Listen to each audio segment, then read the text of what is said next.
I've been so impressed by how Causeway so quickly, energetically and creatively shifted its focus and moved its activities online, moving into new areas, discussing new topics, and really impressively bringing in more members from across Scotland, Northern Ireland and Ireland, increasing its gender profile, and most impressive of all, creating the Young Professionals Network, which has brought real energy, new ideas, and indeed new industries into the network. And I think they're already making a huge difference, and I look forward to seeing how much more they can strengthen the trading relationship.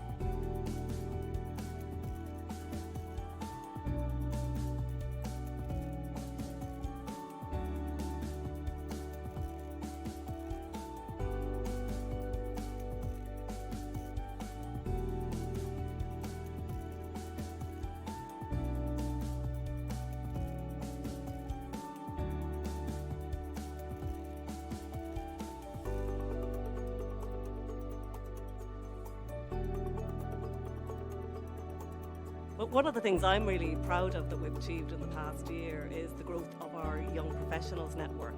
And that's definitely something that I hope that we'll continue to grow in the years to come.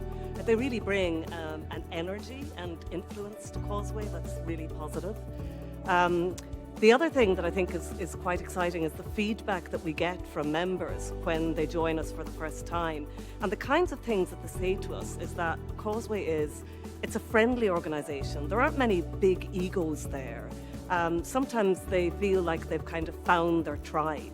So our mission is to grow those members and give more people the opportunity to join Causeway and establish some of those really important business and professional links across the Irish Sea.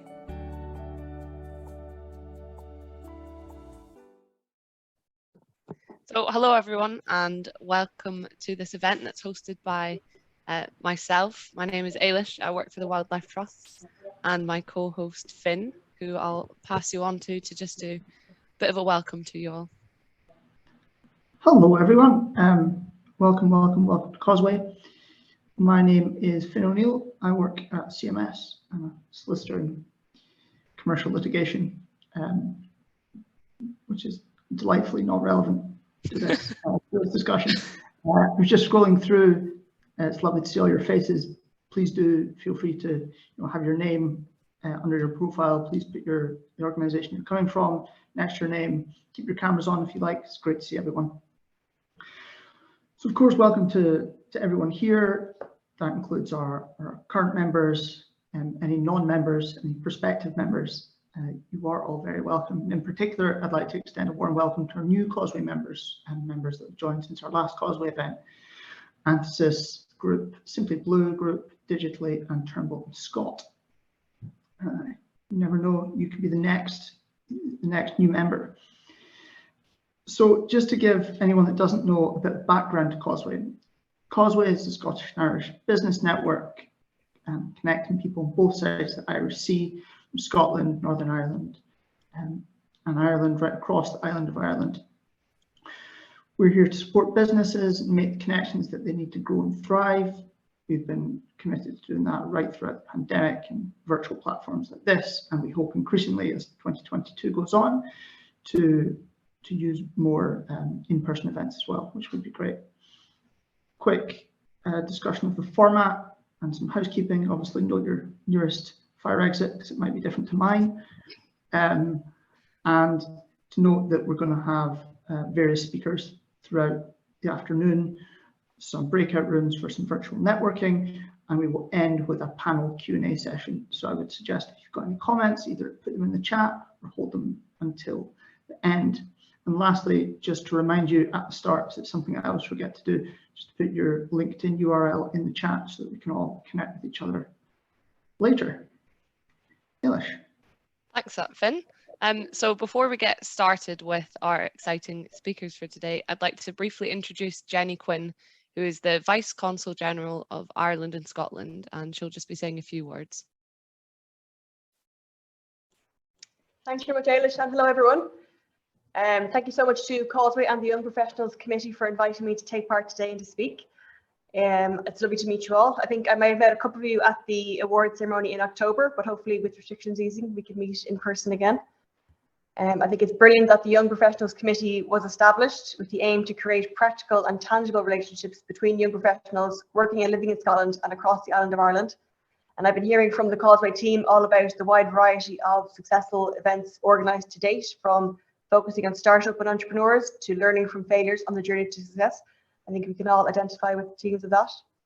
I'm looking forward to the rest of the session today and to learning more about you all and your work, which is helping to drive the battle against the climate emergency through innovation. And I think Causeway plays an important role in strengthening professional connections to create further opportunities between Irish and Scottish companies and markets as we attempt to address such shared challenges like the climate emergency. And many Irish companies have deepened their investment here in Scotland in recent years, and there are a lot of companies who are delivering exciting climate impacts. I know that a lot of you are recent graduates and at the early stage of your careers, which is the time where making connections is so important. And it's brilliant that networking events like this can happen virtually, and you can have the Causeway platform to meet your peers as well as senior leaders in business to share knowledge, best practice, and exchange ideas and advice. When preparing for this event, I kept thinking about the pandemic and how much innovation has come about over the past 2 years, largely out of necessity and the urgency of the situation. And whenever I would get very down during the pandemic at various times, I'd remind myself that at the very beginning, there wasn't even a test for COVID, and now there's a global vaccine programme. And I know in terms of Ireland and the government response, we had various new welfare supports established and rolled out in record time. There was business, financial supports, training, guidance, and I think that the necessity and sense of urgency of the situation really put pressure across all sectors to reframe thinking and to innovate in order to survive. And I think that in terms of the climate emergency, I think the same sense of urgency is being recognised and applied. And I think this is really spurring on innovation, and it is young professionals like yourselves who will drive this in the business sector in terms of taking measures to future-proof, to incorporate sustainable business practice into the day-to-day running of businesses. And it's been proven that the better environmental performances leads to improved resource efficiency and direct cost savings. And it also serves to meet the needs of the wider market for those who are more aware and demanding of environmentally friendly products and services. And research also shows that better environmental performances will also increase the agility and the resilience of the company to climate change impacts, so future-proofing your business across a wide variety. As young professionals, you have the vision, the drive, and the energy. While you may not have the experience in terms of years in the workforce, you have fresh thinking, a new perspective, the experience of having to adapt to working conditions during the pandemic, and you also have the challenges of being the ones to deal with the reality of the climate emergency. So I'll wrap up now, as I'm really looking forward to the rest of the sessions today, to learning more about yourselves and all the work in the breakout sessions, and in particular the speakers from Pawprint, Pawprint and Mott Mac. I think your work sounds really interesting, so I'm excited about that. And on behalf of myself and the entire Consulate team here, we wish you every success for the future and hopefully see you all future. So thanks very much.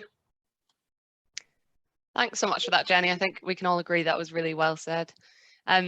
Next, I have a brief couple of words from Sandy McPhee, who is the Deputy Head of Scottish Government Office in Ireland.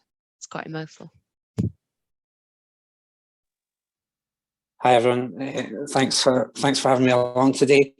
So yeah, if you don't know who I am, I'm Sandy McPhee. I work for the Scottish Government as a representative based in Ireland, and we look after kind of all aspects of the Scotland-Ireland bilateral relationship, and are really happy to be involved today. Happy to support Causeway again this year with funding, which we have done every year for the past 3 or 4 years with match with the Irish Government. And it's great to be along at these events, even though they're virtual. Causeway did run the only in-person event I've been at in the last 2 years, so that was great, and I look forward to getting back into rooms and meeting more of you as restrictions ease and we get back to a more normal way of life. So I've been asked to say a few words about COP26 today.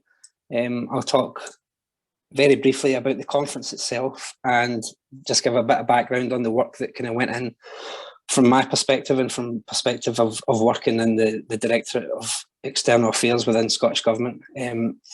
So I'm sure none of you need to know, I don't need to tell anyone in this audience how important crucial COP26 was and is in the ongoing fight against climate change. Obviously it was worldwide news for the fortnight it was on, and it also showcased Glasgow and Scotland to the world, so that's always a great thing. I think it was one of the biggest events Scotland has possibly ever hosted, and we wanted to put our best foot forward for that, and I really think we did. There were more than 40,000 delegates who attended COP26, as well as tens of thousands more people who came to Scotland and came to Glasgow while COP was on, be it to demonstrate, to be there while it was happening, or to visit. So, you know, it was a huge event, and the logistics and the operation involved in that was absolutely massive. Ultimately, COP26 ended with 197 countries all signing up to adopt the Glasgow Climate Pact.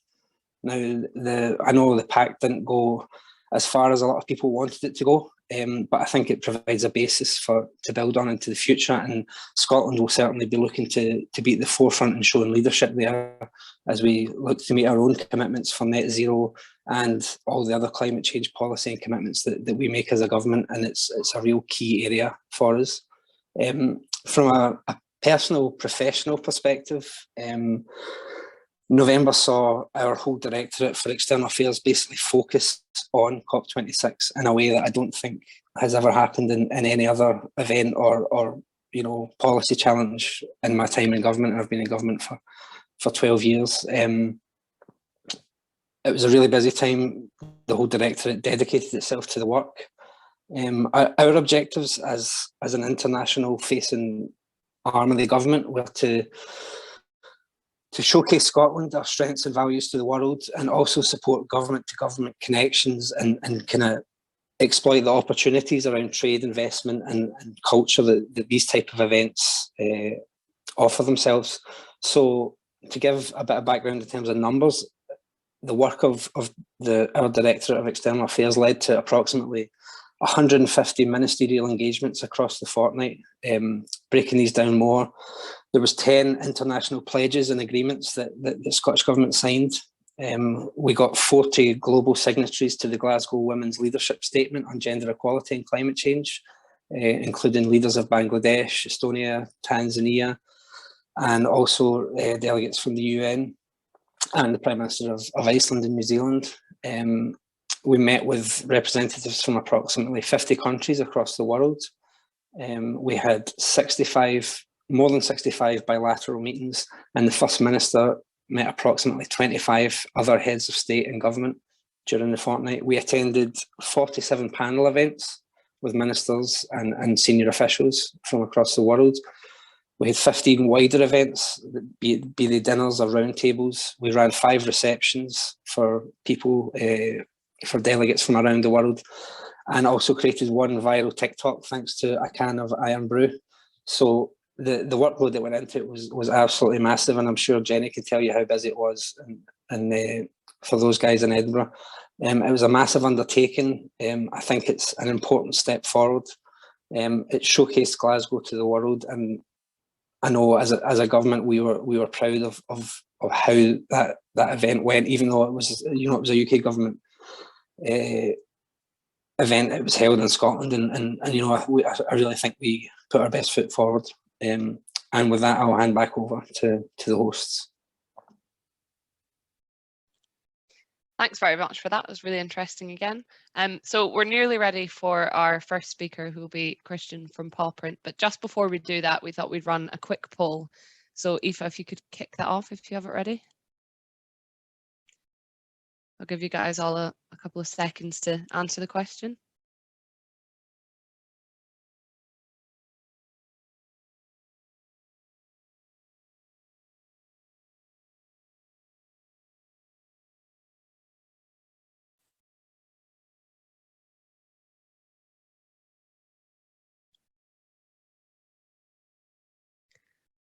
So I suppose that's kind of what I was thinking. It's quite an interesting one, and it leads quite nicely on. So we've got 48% of people not sure what their carbon footprint might be. About a third of us have calculated it before. Some people have a rough idea and some people aren't sure at all. So on that note, I'll pass over to Christian, who will be talking a lot more about this sort of thing. Thanks very much, Ailish. That was a really interesting one. I took a quick screenshot there. I'll be using that. Obviously, we like people to talk not about a carbon footprint, but about a pawprint. That's our sort of we're trying to own that term. But I'll explain why as I run through some of the background. Great to be on this event. My granddad was from Cavan, so it's nice to be sort of bridging the Irish Sea. First thing I'd like to do is introduce you here to Bjorn the Bear. Bjorn is our non-judgmental polar bear, and you can think about Bjorn as being your eco-companion. So he is on hand to help you work out what's right for you to play your part in the fight against climate change. What's right for me will be different to each and every one of you based on our personal circumstances.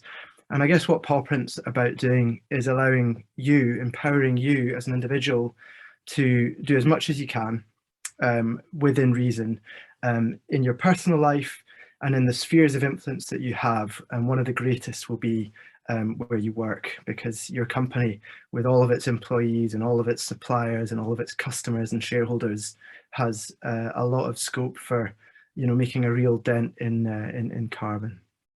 I've got this was an initial question I think the team had for me. So why is sustainable business important? And some of the earlier speakers have touched on this. I won't go on for very long, but I think there's a recognition that it's an existential question for us if we want to have a great quality of life, and if we want the billions of people in the world to enjoy, you know, the privileges that we've had in the developed world. So that's how I think about it, as very much a humanitarian thing that we all need to come together on. And Pawprint's very much conceived in that spirit, that we can come together and work on this positively without judging one another together. And in terms of the inspiration behind Pawprint, a little bit of a personal journey for me. It was probably my dad who had his climate epiphany a few years ago, ended up joining Extinction Rebellion, getting arrested. So it's quite a weird emotional moment when, you know, I think we're all generally proud of our parents, but to have the greatest surge of pride in your dad when you see him on the 6 o'clock news being arrested and kept in prison is quite surreal, because he was lying down for what he believed in, blocking a road in Edinburgh. I've obviously taken a different path. I've always believed that you can improve things through business. And what we're trying to do with Pawprint is to create a tool and support movements throughout the world that will allow us all to use scientifically valid information to change things. So that's a bit of the background. In terms of what Pawprint is, so it's an app and it allows individuals to measure, understand and reduce their carbon footprint. As a business, it goes quite a bit beyond that, and we work with big businesses, some of whom we'll come on to shortly, to help them to engage their employees in sustainability. Initially, understanding what makes a difference. Secondly, sort of competing in a fun way internally to see who can go further and who can learn more and so on, and rewarding people for that. And then getting into the actions, so helping people within businesses who care about this topic to register that care, to club together and to make a real difference. So I've got a few screens here to run you through. The first bit is this carbon footprint calculator. We worked with the carbon footprint expert Mike Berners-Lee, whose book How Bad Are Bananas? I'm hoping some of you will have read. It's an absolute cracking book. Mike is he's very good at making you feel okay about the fact that you have a carbon footprint and helping you understand how much impact everything has, because, you know, we can tend to get obsessed by things. My dad was obsessed with replacing his plastic toothpicks with wooden ones. Does that really make a difference? Is that the sort of thing you should be sweating about? And I guess the carbon footprint calculator allows you to see the relative impact of your diet, travel, home, and other spending, and then start to focus on what's really going to make a difference. So you know, one of the things that one of our most popular challenges is drinking a local beer, which is quite a pleasant way to reduce your Pawprint. We then move into these actions and habits, and the sort of behavioral change side of the Pawprint app is really important here. So it's one thing to do one of these things once, but our research and science generally shows that you have to do things multiple times before they become a habit. And so we're prompting our users to try and do things multiple times, reduce their paw prints down, and then they earn through that process paw points. You can see the stars gives an indication of how many paw points you earn for doing the different challenges. That then leads into teams and leaderboards. So we've got the evidence again shows that, if I was to try and reduce my paw print on my own, I'd probably give up at some point. But if I'm part of a team and in a competitive environment representing my favorite football team or my city or, a bunch of uni pals, whatever it is, I'm more likely to stick at it. And we found this within Pawprint internally as well, that when I saw myself at the bottom of the leaderboard or my team at the bottom of the leaderboard, it was a real, kick in the it was a real encouragement to get moving on it again. And you can see here your total CO2 evenings, savings even as an organization, which again keeps the motivation flowing. That's a sort of form of intrinsic motivation to do this, the sort of pride that you get from being part of a team. Another thing that we've got in the platform at the moment is how you can spend those paw points. So this works sort of supermarket style. You vote for the climate friendly charity that we should donate our £1,000 a month to, and then we split it up based on those votes. But we've got a new system coming in to motivate people also on an individual level, which is called Eco Perks. And the concept there is that employers will financially support their employees to become lower carbon citizens on a use it or lose it basis. So they'll maybe give them £10 a month, maybe more, to spend on delicious plant-based meals, maybe LED light bulbs or a bike repair or whatever may be appropriate for that person and that organization. From a business's point of view, it's obviously really important to understand what impact this is having, how many people are genuinely feeling engaged, what are the things that they want to do, what are the things they don't want to do, how does that fluctuate over the course of the different sprints that we run. We run these seasonal sprints, and so our partner success team will work with our clients to make sure that they're undertaking the 5 pillars of a successful engagement, which I can maybe go into another time because I'm not sure how much time we've got here. But obviously making sure that the tool is delivering against company specific objectives is a key part of our success. So we launched the business product last year in May. We've got some quite big brands going out. There's a real Scottish concentration, so keen to develop our network in Northern Ireland and in Ireland. So Aberdeen, Baillie Gifford in financial services. You've got some law firms. Law firms have really adopted it enthusiastically. I think that's because as they look at their overall business's carbon footprint, they see that a large percentage of that is down to the decisions that their people are making. So Pawprint is a fun way of encouraging their people to be lower carbon citizens and to feel rewarded for that. Yeah, so that's where we're at, but we're very early stages. Obviously, I'd love to work with the businesses you guys represent. And this is the sort of impact that we've had so far. So 500,000 kilograms of CO2 have been saved, and people have taken on 40,000 sustainable actions, of which 3,000 habits have been formed. So, early stage, but some promising numbers in terms of, the level of impact we're getting to. So I just wanted to leave you really with sort of 4 actions I'd love you to take on board. The first one, so this is a network for young professionals. We actually today had an event called Eco Energizers, which is where we invite typically young professionals from typically larger businesses, but it's not exclusive in any way, along to come and learn from their peers about how they've furthered the climate agenda within their organization. It can be a sort of lonely world trying to fight for this within a big cold corporate, or even within a progressive company. There can be barriers. So what we're doing is inviting people from different companies to come along and share their experiences and work together between different companies. Obviously, we'd love to sign your business up as a participant, so please do get in touch, pawprint.eco for that.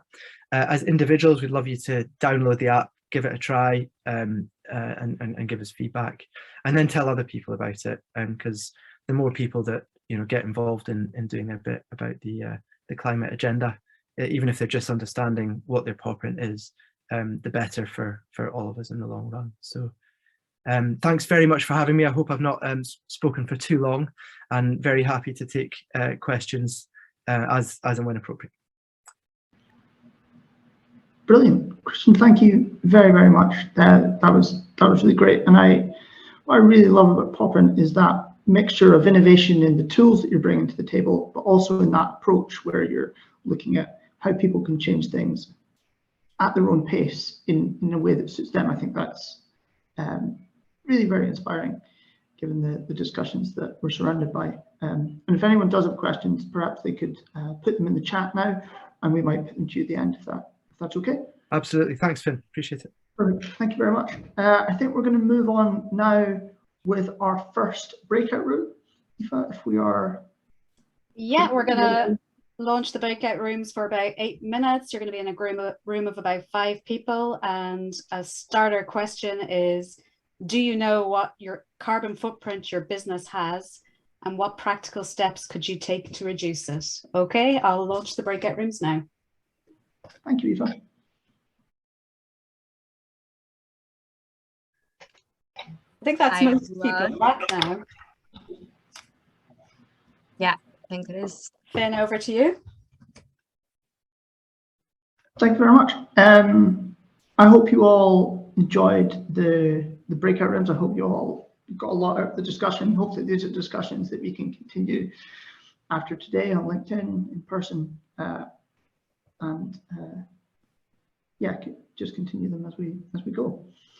I think now, Aoife, we're on to our second poll.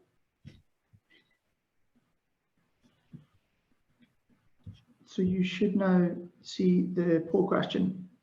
The IPCC estimates that global agriculture is responsible for which percentage of greenhouse gases?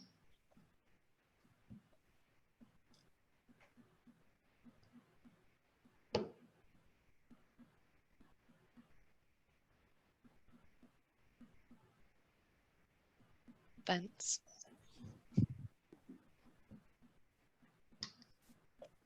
How are we all getting on? Oh, it's up.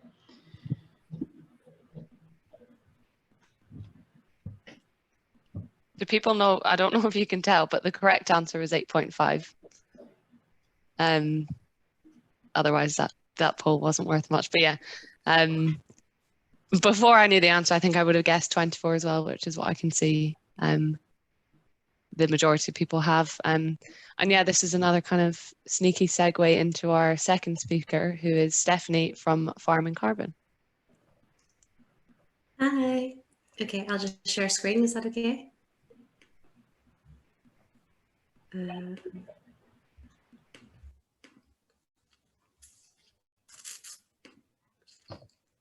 Can you see the slides? Perfect. Yep. Yeah. Okay, perfect. Hi, so I'm Steph from Farming Carbon. We are a sustainable farming. Oh, sorry, I need to use the. Okay, so how are we tackling the climate emergency through innovation? So the climate emergency, or global warming, I just wanted to acknowledge that our weather patterns are changing, and erratic weather over the last year has included heat waves, floods, wildfires, and crop failure internationally. And we have a solution for the climate emergency, and it is sustainable farming, or regenerative agriculture, or regeneration. So Farming Carbon is a framework for sustainable farming. We're working alongside a regenerative farmer on 70 acres with a view of the Mourne Mountains in County Down. And we're committed to making environmental and social impact through sustainable farming. So just an overview of what it is. We focus on the soil health, because that's foundational to the health of the ecosystem. So healthy soil is not chemically dependent, That gives a stock of healthy insects that feed healthy wildlife, that balance our healthy livestock, who replenish the nutrients in our healthy soil and also eat crops. And if our farm systems were, we started with the soil in mind, we actually would achieve healthy humans and also be much better for our climate. So our farm, the decisions we make are made from the recommendations of an eco-agronomist, and they're also in line with LEAF and BASIS accreditations. The farmyard is fully powered by renewables. We're committed to the circular economy. We actually drain all our water, so the water used on the farm is rainwater that's been repurposed. Regenerative agriculture is so broadly positive. It covers targets within each and every one of the UN Sustainable Development Goals. And it could be a viable way for your business to demonstrate social responsibility by creating value for your community or creating shared value within the rural community. We have a way for you to accelerate innovation in an industry that is broadly traditional and typically resistant to change. And scaling a system that normalizes regenerative agriculture could have benefits for your business, for the environment, for biodiversity, and for our society. The environmental benefits that we have seen on the farm include biodiversity of all shapes and sizes, carbon drawdown because there's more plant growth. It mitigates air pollution, it mitigates water pollution, and it strengthens the soil. So the soil itself is actually more resilient to the floods and droughts that will be anticipated over the next few years. And they've been happening already. We've definitely found that in the last few years here. The social benefits, so the environmental benefits are underway, they're in action. If you came to my farm, you could come and you could see them. But the social benefits, we really want to grow our business into that. So we want to further research to provide insight into how effective what we're doing is, so that we can educate farmers and microfinance this solution on their farms, and also educate consumers on how they can best support the local rural community because it's actually our social expectations of constantly available food that is problematic, and how this might benefit a business. Sorry, I'm really flying here, but I've a lot to get through. So how this might benefit a business, coverage. So Farm and Carbon, we're singing from the rooftops. We're talking to as many people as possible. And as a collaborative business, we would want to do podcast episodes and focus on like social media and traditional media as well. But as well, in terms of your business legacy and with your long-term business goals, like how do you want your brand to be remembered? How do you want to be remembered when your family and your children ask you, what did you do when you had this opportunity to maybe save species from extinction or to reform the systems that we are using? And also as a part of corporate social responsibility and really creating that value for the communities that you serve by taking responsibility for a shared problem. And food and our food systems is a shared problem. It's not the agricultural industry specifically, because we all eat food, we all need it every day to survive. So that really demonstrates to your customer base that your brand is bringing better value. And how do we do it? We encourage diversity and balance in our ecosystem. So this is a herd of cattle, and they're actually replenishing our herd of bacteria that have been allowed to flourish because we have a multi-species growth. And without getting too technical, I just thought I'd include some nice photos here. So that's sunrise on the farm and our cheeky little calf who's growing up very fast. So the successes that we've had so far, we have a short-eared owl, we have badgers, we have foxes, red kites, kestrels, buzzards, we have linnets, and other rare birds or farming birds that wouldn't have been rare 50 years ago but have become endangered. And we have a healthy worm count, our soil is very stable, we have sky full of birds right now, we have clouds of insects in the autumns. We still have them, but they're diminishing a bit because of the weather. We also plant seed mix for raptors, we've dug out a pond, we have a heron, we have badger down at the pond as well, and we've also reduced synthetic fertilizer inputs by 90%. All the water we use is harvested, and the farm itself is fully renewable. So this is the things that would be included in the framework. So we're going to try to share our experience on the farm that we have so that we can help support the rural community in this change. And just for context, everything in red is endangered, and then in blue, that's species that are priority species. So it really is, we're creating a sanctuary here for these with these species and these animals. So if we focus on what we have, according to the RSPB, there were about 40 million more birds in the sky than there are today. And we really need to focus our biodiversity on local species, not romanticized places or romanticized species in exotic places. In general, the more species living in an ecosystem, the higher its productivity and resilience. And I think resilience is something we really need to focus on. And to maintain food security and to continue feeding the humans that are here, we need to start having a system that we can both produce food and support biodiversity. So an investment with us is an investment in your brand image. Our prices are set on a per unit basis to make sure that our impact can be credited to the businesses and individuals that support us. But it's not the cost of the investment that we need to consider. It's the cost of not taking action. We're going to lose species and degrade our soils and create resilience on chemicals, which will lead to crop failures and food insecurity. There's just so many things that are too precious to lose. And I think the one in particular for me and my family would be the loss of small farmers, because it's very difficult for farmers to afford this, especially if they're not big industrial organizations. So why should business drive innovation in farming? And because smallholder farmers can't afford to do this themselves. Our food systems are structured in a way that our farmers compete with industrial counterparts and international trade. And competing internationally on price punishes our farmers because the cost of operations here is higher. Your business can support farmers and empower them to make to create measurable and incredibly observable impact on our landscape, and to make our green spaces more impactful. Because a field that's growing a diverse crop of multi-species and supporting diversity from the soil up brings more than just a field of grass. So this is our badger. This is from our little trail camera. And this is the view in the morning. And then this is a little fox, and he has his brother. They seem to be friends. They run around together. And then a very happy cow up by the badger set as well. So is your business aligned with what we're achieving? All we need to grow is a community of organizations and people who are rooting for the success of the earth. You can reach out to us, and reach out to me anywhere. And what we're doing is supporting biodiversity.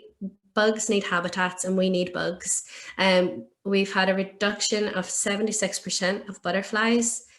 Moths are down nearly 90%, and beetles are down 72%. But we are interconnected with everything that exists in our ecosystems, and we really need to start to support the survival of these species. We need to protect our biodiversity. This should not be a choice for our children and for their children. It's not going to be a choice. And the carbon cycle in nature is as old as time. Some of the carbon is released again because of the bodily processes of the animals, but we need to balance out the overload of carbon that we have in our atmosphere at the minute due to the Industrial Revolution and the amount of fossil fuels. We need to create more impactful green spaces with more growth and diversity. So you've nothing to lose. The work we do is hugely positive on the local environment and the rural economy. The research that will be funded by our membership will afford credibility to extend our knowledge in a furthermore impactful way. And the mission we have for the future is to innovate and drive change so that we can have as much impact environmentally and socially as possible. And all of our plans are fully flexible. So this is just a recap of our environmental benefits, of our economical benefits, and the intangible benefits. And I think if we could get to the point where this framework of farming was scaled up to I don't know, if we could just scale it up, it has such a positive impact on the mitigation of air pollution and waterway pollution. So if you want to find out more about farming carbon, you can scan the QR code here, or if you'd like to listen to our podcast, where we're trying to speak with people who are creating climate action, give it a listen. It's quite juvenile. We've only a few episodes, but we will be adding to it once a fortnight at least. So yeah, that is Farming Carbon. And if you have any questions at all, please let me know. But I think it's just, I really wanted to highlight that farming's not just for farmers. If you eat, farming is relevant. So and it can be a solution for the climate crisis. It can help us with the survival of our species and the species that we need to thrive. That was amazing, Stephanie. Thank you so much. I really like the comment as well about not kind of getting distracted by exotic animals abroad and kind of focusing on the local species that we have here and conserving them. So yeah, that was fantastic. And we'll come back to questions at the end for a Q&A. So next we'll be moving on to our next breakout room for a couple of minutes. And this time we will be asking you to discuss your thoughts on how your business can innovate for positive change in 2022. So Aoife, if you're ready to launch the breakouts. Yeah. Welcome back, everyone. Hi, everyone. I think that's everyone back. Ailish, if you want to kick off. Or is it Finn kicking off? So. I think it's with me. Hello, everyone. Again, I hope you had a really good breakout session. Hopefully you got to meet some new people and hear their views. I think we seem to unbelievably be doing quite well for time. So does anyone want to jump in with something that they took from their breakout room? Perhaps Megan, do you want to share with the rest of the group? Yeah, thanks, Finn. I mean, we had two really fantastic breakout sessions there, and there was a couple of kind of common themes that were throughout them all. I guess the first one being that everyone's starting to understand the individual onus that we're going to have to all start taking, whether that be small steps to create something larger. And I think it is really useful to have tools such as Pawprint to enable us to understand how to do that. And I guess in terms of businesses taking action, you know, I think another thing that we all realized was how much the pandemic has actually reduced so many of the things that we would have never thought before, flights, traveling, and printing things out because we're all remote. So I guess we're kind of saying that's a real positive, and we're starting to really take steps towards positive action. So yeah, that was the kind of main takeaways from my breakout rooms. Thanks, Finn. Brilliant. Thank you very much, Megan. And if anyone from their breakout rooms, you could questions that you would like to put to the panel for the Q&A we'll have at the end, please do put them in the comments. I'm trying to pick them up as we go.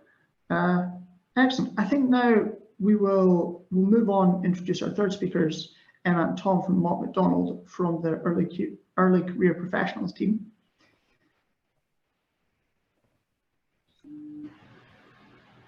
You both. Thanks, Finn.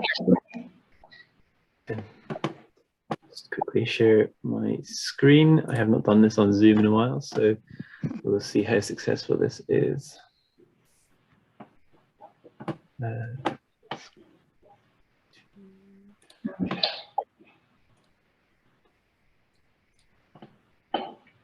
Is that okay? And can't see the notes section. I haven't just shared both screens, have I?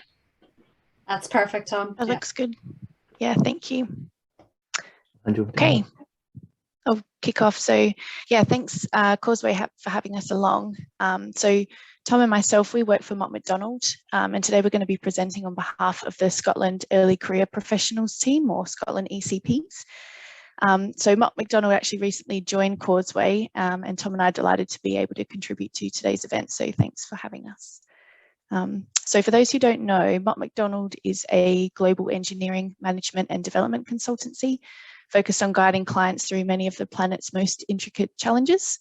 And as we're all aware here, the climate emergency is certainly one challenge we're facing at the moment.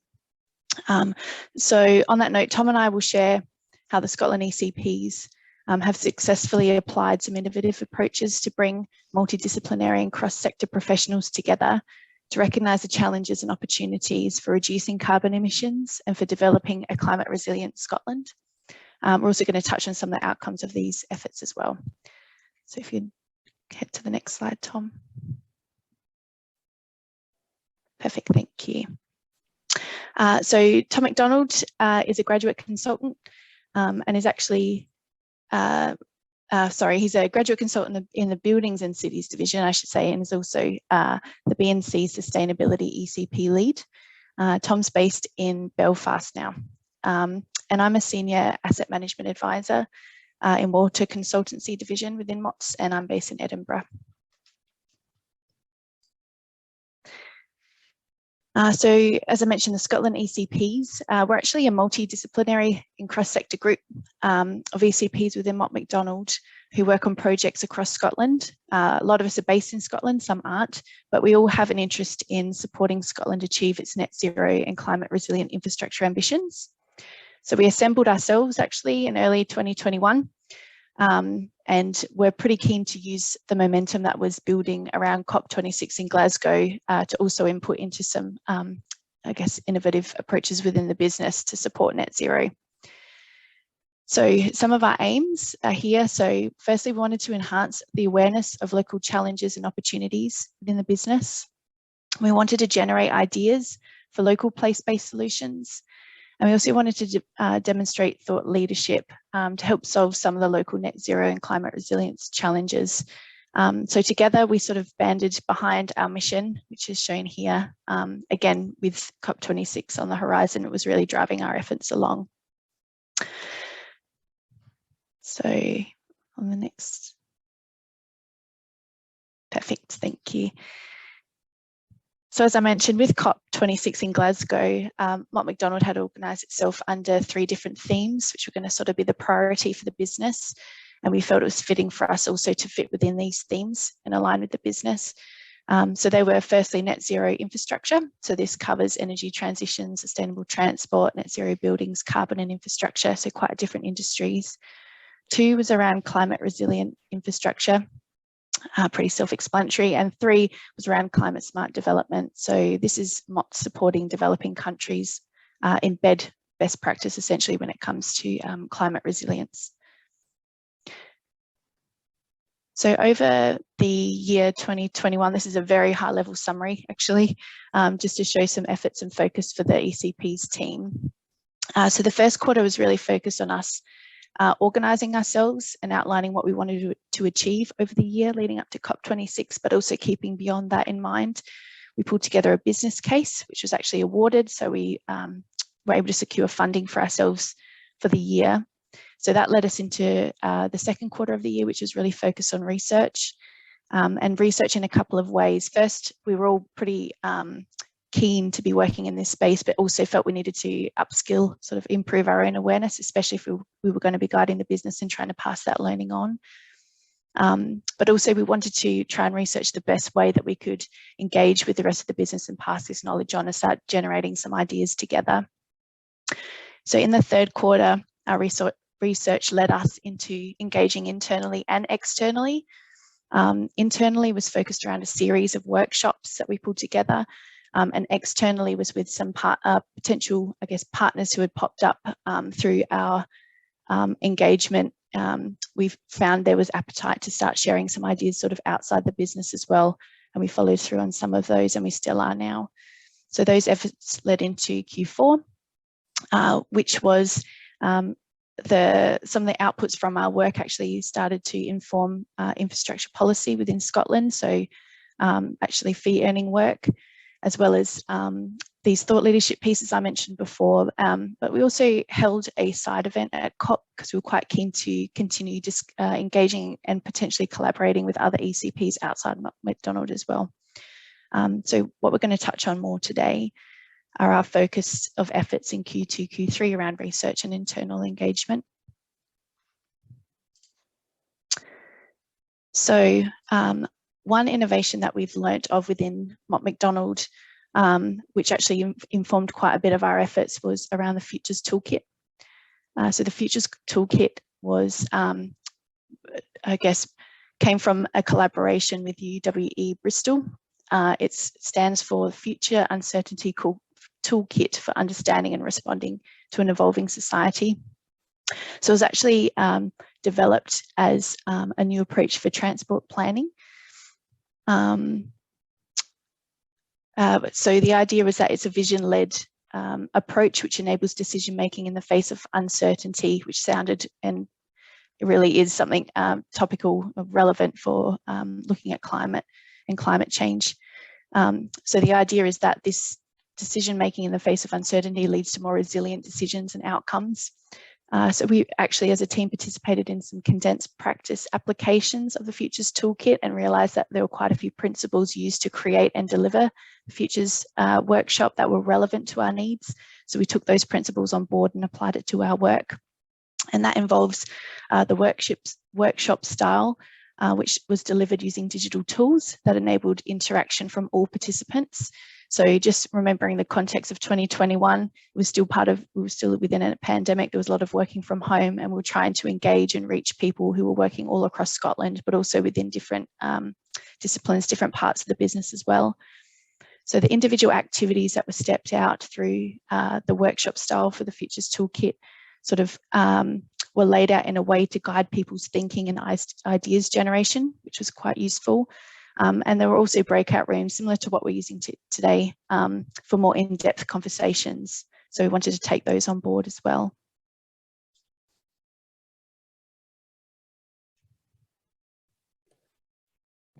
Great, thanks, Emma. And then moving on to the themes of the workshops. My screen has frozen. As you can see, the first theme was around net zero buildings and carbon infrastructure, and then the second of energy transition, sustainable transport, and then finally climate resilient infrastructure. Now, as you can see, these tied back to the themes that Mott Macdonald as a business are having in boxes 1 and 2 in the slides earlier.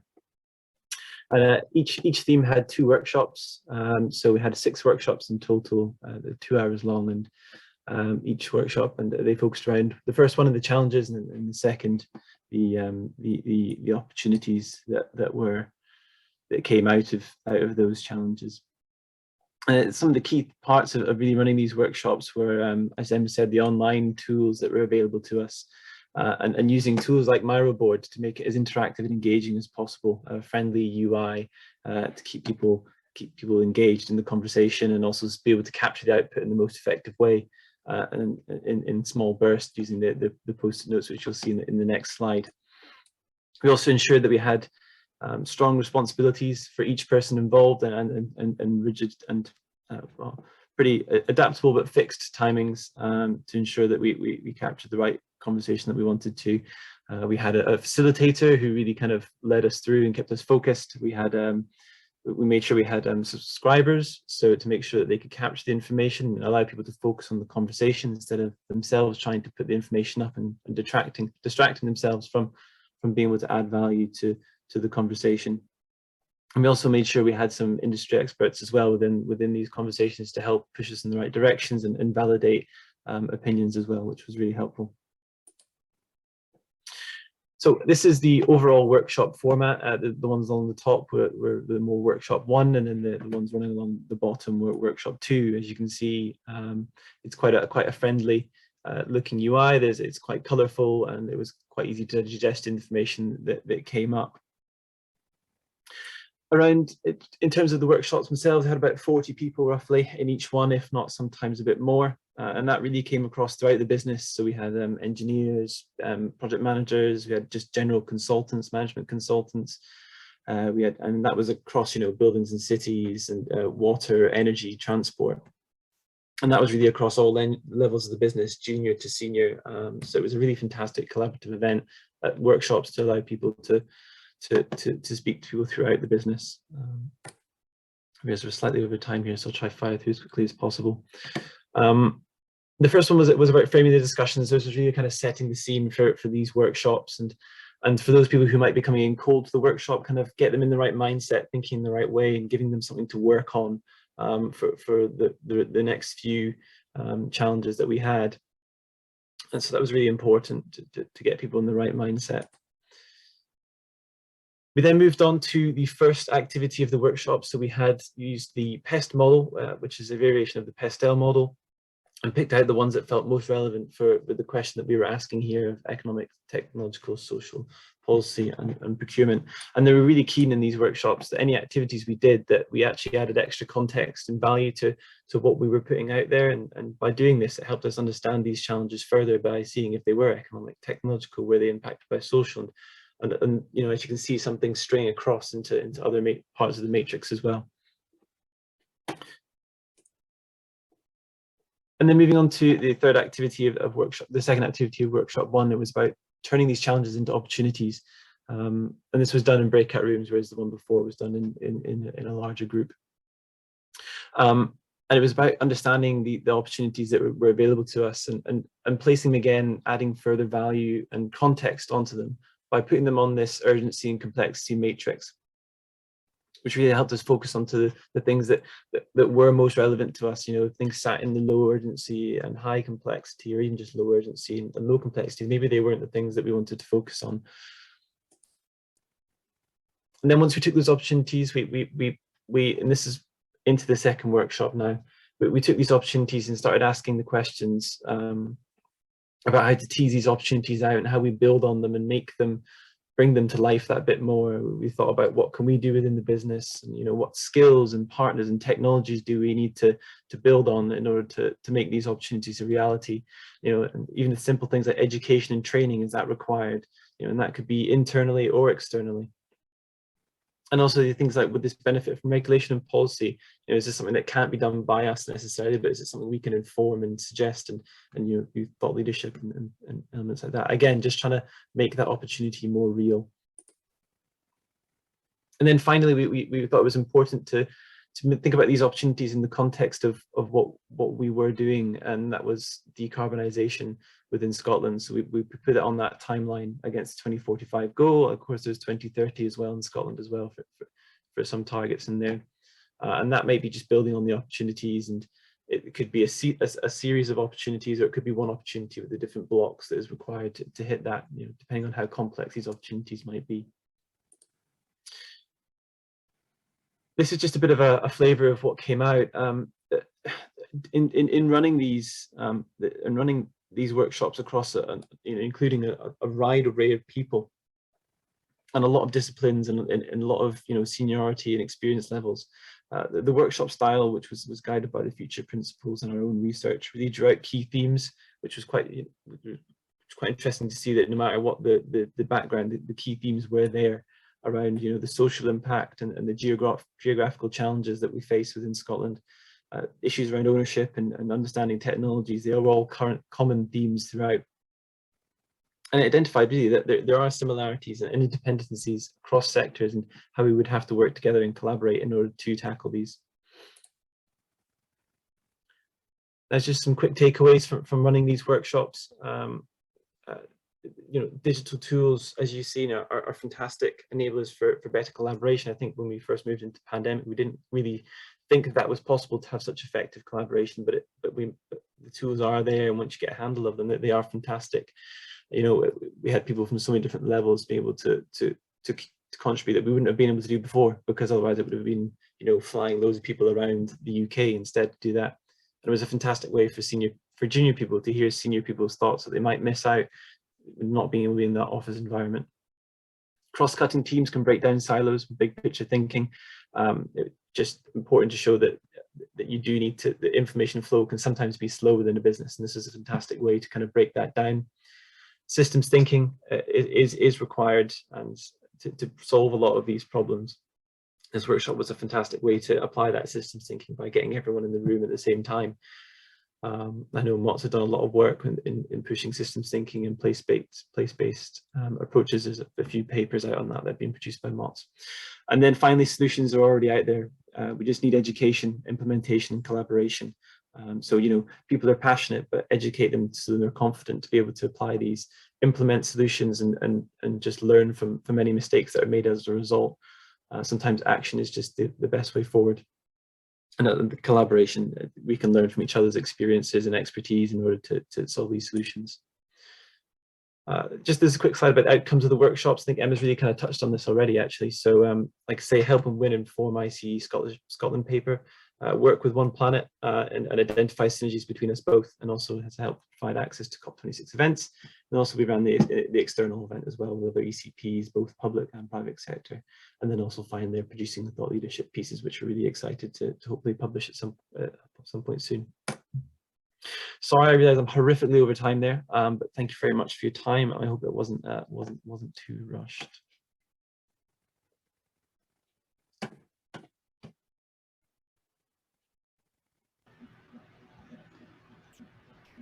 Brilliant. Thank you both very much for that. That was definitely took a lot from that. I think Ailish and I are now going to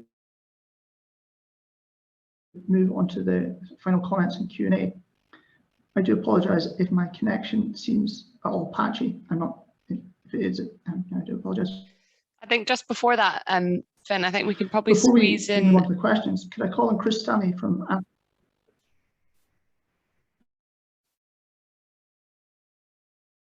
Did we hear that? Was it just me? We might have lost it. Ailish, you go for it.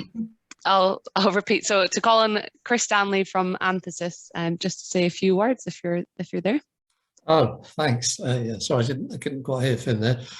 Yeah, so just to introduce myself, Chris Stanley, I'm director in Anthesis. It could be called Anthesis, it doesn't really matter. It's a talking point. It actually means when a plant is in full potential and in full bloom. So that's where we feel sustainability is. We started the business about 8 years ago with about 30 people. We're now 800 people based in about 20 countries. And this really shows that sustainability is now really on everyone's agenda, and it's been absolutely fantastic. And I've heard that from some other people on this event. It's been fantastic that in the last 2 or 3 years, organisations have finally woken up to what they need to be doing on sustainability. And so what we do is we take businesses through a journey from finding out where they are, doing the analytics, and then defining solutions of how they can improve, reduce their environmental impacts, improve their social impacts, etc., and then help them implement that. And we now call ourselves the activator, the sustainability activator, because a lot of companies are doing a lot of great things, and governments and cities are doing great things, but quite often it's not joined up and it's not going fast enough. So our role is to really help them accelerate, bring together all those people who've actually been working on these types of agendas and make it a lot clearer and simpler for them, and much more focus on the outcome that they're trying to achieve. So clearly since COP26, the number of clients that are coming to us now for help on working out how to set net zero targets has grown like crazy. And you have to be very, very clear on what you're doing when you set a target like that, because it can substantially and dramatically change your business model. So many of our clients are now realizing they will have to change the products they make. They'll have to change the way they make some of these products. They will have to change their business structure. Otherwise, they've got no hope of reducing their emissions fast enough. Because well, actually, it really means working with your supply chains. So, I get involved with food supply chains, consumer product supply chains, and it's really about understanding what your suppliers are doing. And a lot of those may be very small businesses. They need help. They need support. So if you're a big company, you need to support your suppliers to help them understand what they have to do, provide them guidance and tools for that, and eventually provide them some purpose for doing it. So we were talking earlier in one breakout group, for example, in the dairy sector, where dairy farmers are really struggling because they've been paid very little for their milk. And if they try and do the right thing by reducing their environmental impacts, they don't get any more money for it. Well, the good news is that retailers are now recognizing it, and they're working out how they can support their farmers to move to the right sort of practices. If anybody's drinks beer, you may have come across AB InBev. They're the world's largest brewer. they've now helping farmers across North America to move to be organic farmers and actually funding it. And that's the sort of move that has to take place now from companies. So we're working with those sorts of companies, very keen to get more involved in Scotland now. I started a Scotland office about 3 or 4 months ago. We have 5 people based in Edinburgh and 3 across Scotland. We have a couple of people in Ireland at the moment. The rest of our UK team is mostly down south in southern England. But we're very keen to work with Scottish businesses and Scottish institutions to help them on their sustainability journey. So that's probably enough for me. Good to meet you all. Thanks very much for that, Chris. So that takes us, after a number of really wonderful speakers, on to quite a short, because I'm conscious we've got about 5 minutes left, a little Q&A portion. And I did see something come through in the chat from Geraldine. If you're around, if you wanted to unmute and ask your question, it's really interesting. Sure, I was interested in the panel's views about how biodiversity and land use change is taken account of in carbon footprinting. I don't know. Oh, did you ask for a certain person to answer this? You or Christian or anybody, yeah. Oh, okay, perfect. Yeah, I think that in some ways we overemphasize the importance of the carbon element of it, because we need to kind of have a balanced view, but not like, again, it's good to have, it's a carbon equivalent, and it's good to have a benchmark, and then everyone's playing on the same scoreboard. But I do think that there's space within that to say, like, just like there's room on your dinner plate for a bit of gravy, like biodiversity and other things and land use do need to come into it as well. But it seems to be that the front and center main stage is definitely carbon in that conversation.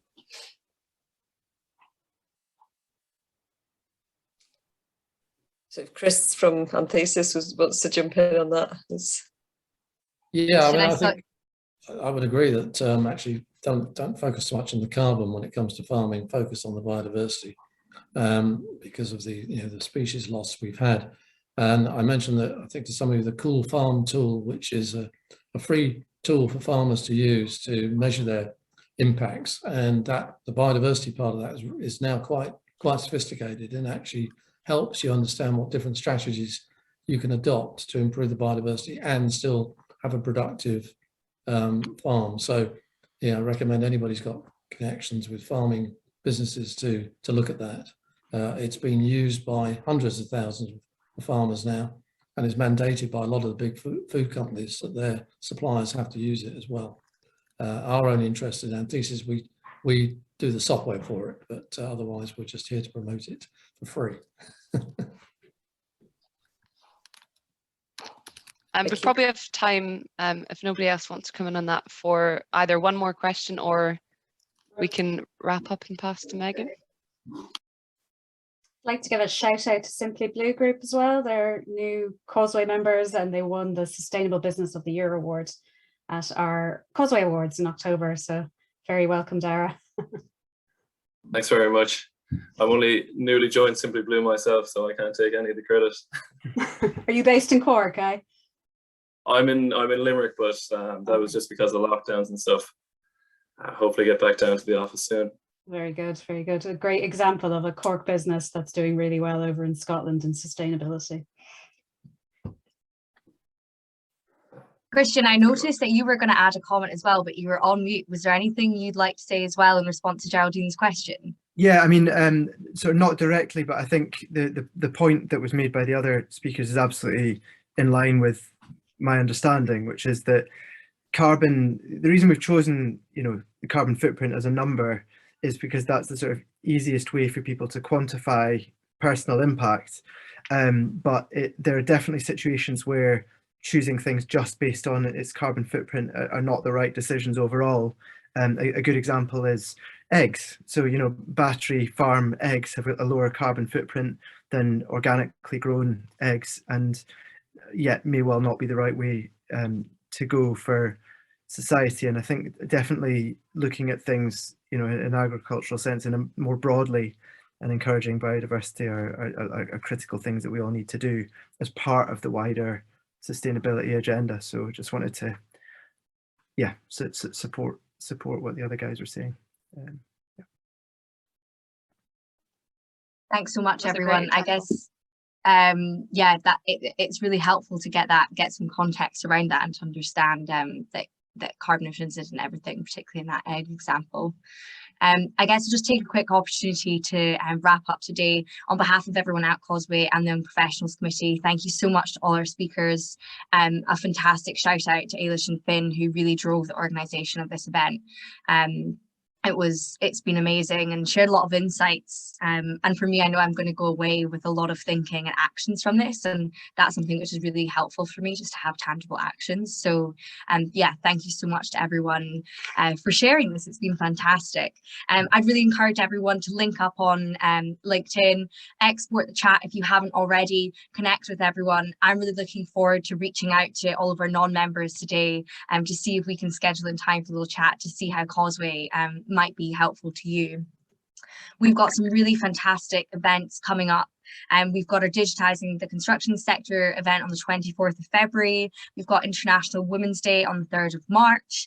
What we've also got coming up is 2 really exciting sector-specific series on marine renewables and fintech. So please do keep an eye on our events page on our website. We'd really love to see you all at any of our future events. And the other thing I'd just like to highlight is just about joining our network. Hopefully today's given you a flavour, if you're not a member, of how friendly and interactive our network is. So yeah, it'll be really great to reach out to you to understand how we can support your business networking needs across the Irish Sea. Yeah, so thanks a million to everyone for today. It's been a really fantastic event, and I hope that everyone's got lots of takeaways from today. So thanks so much, and particularly to Ailish and Finn. Thank you very much, guys. Great event.